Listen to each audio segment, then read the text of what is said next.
The Wild West was not just a place, it was a time of chaos, opportunity, and survival. Between 1865 and 1895, America's western frontier was a vast, rugged land filled with outlaws, cowboys, Native American warriors, settlers, and bounty hunters, all fighting to carve out their own existence. There were no guarantees, no safety nets, and often no laws. It was a world where men lived and died by their wits, their guns, and sheer willpower. Some came west seeking fortune, chasing the dream of gold hidden beneath the mountains of California and the Black Hills of South Dakota. Others sought freedom, fleeing from the burdens of the East or the ghosts of the Civil War.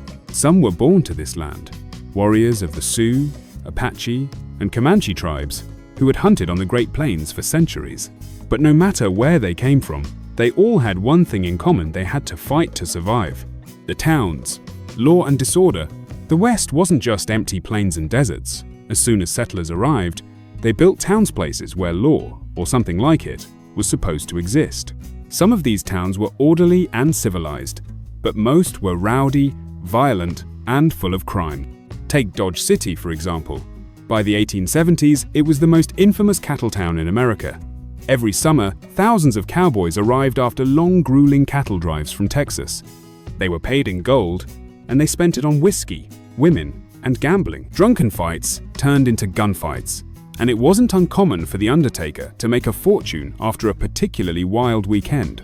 Then there was Tombstone, Arizona, a mining town where fortunes were made and lost overnight.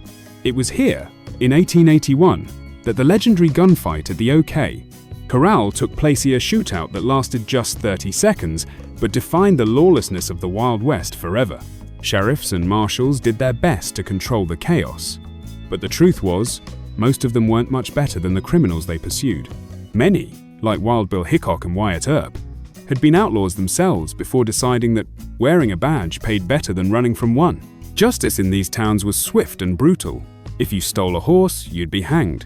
If you shot a man, you might get a trial if the judge wasn't already drinking whiskey with your friends. The law in the Wild West was whatever the most powerful man in town said it was. Cowboys, hard men for a hard land. The cowboys of the West weren't the gun-twirling, heroic figures we see in movies. They were hard-working, rugged men who spent months on the trail, herding thousands of cattle from Texas to Kansas, to railroads that would ship them east. They endured brutal heat, freezing nights, dust storms, and stampedes. Their lives revolved around campfires, tin cups of black coffee, and the constant threat of cattle rustlers, bandits who stole cattle and sold them for quick money. Most cowboys weren't white, many were black, Mexican, or Native American.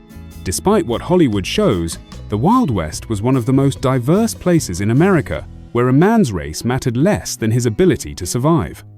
Outlaws and gunslingers, legends of the West. For every lawman in the West, there were 10 men who lived by the gun. Some were bank robbers, some were train bandits, and some just enjoyed killing for the fun of it. Jesse James was one of the most infamous outlaws. A former Confederate guerrilla fighter, he became America's most wanted man after robbing dozens of banks, stagecoaches, and trains across the frontier.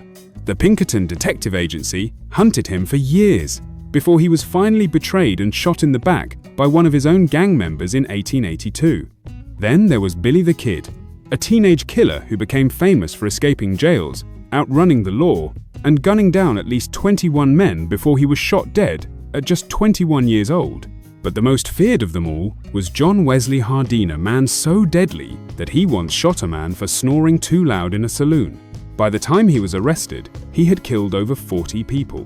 Some outlaws met their end in a hail of gunfire, but others, like Butch Cassidy and the Sundance Kid, disappeared into the wilderness, their fate unknown. Native Americans. The last stand of the warriors. For the Native American tribes of the West, this era was the end of a way of life. For centuries, they had hunted buffalo, roamed the plains, and lived free. But with the arrival of settlers and the US Army, their world began to collapse. The railroad brought thousands of settlers into their lands, and with them came the destruction of the buffalo, their main source of food, clothing, and shelter. By the 1890s, less than 500 buffalo remained from the millions that once roamed the Great Plains. Wars broke out. The Sioux, Cheyenne, Apache, and Comanche all fought against the US Army in desperate battles to protect their land. One of the greatest native leaders, Sitting Bull, led his warriors to victory at the Battle of Little Bighorn in 1876, where General Custer and his men were wiped out. But it was a short-lived victory. The US Army hunted the tribes relentlessly, forcing them onto reservations, where they were starved into submission. By the 1890s, the great Native American resistance had ended.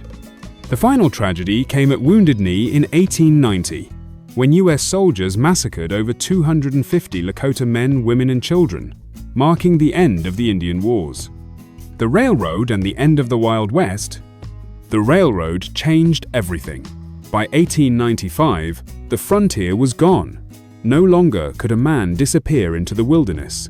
The land had been tamed. With the railroad came towns, laws, civilization. The gunfighters, outlaws, and cowboys of legend either died, went to jail, or became relics of the past. The Wild West wasn't just a time in history, it was a symbol of freedom, violence, and survival in a land that belonged to no one. Today, we remember it through stories, movies, and legends. But for the men and women who lived it, it was real, raw, and deadly. And for a few short decades, the frontier belonged to those brave enough to claim it.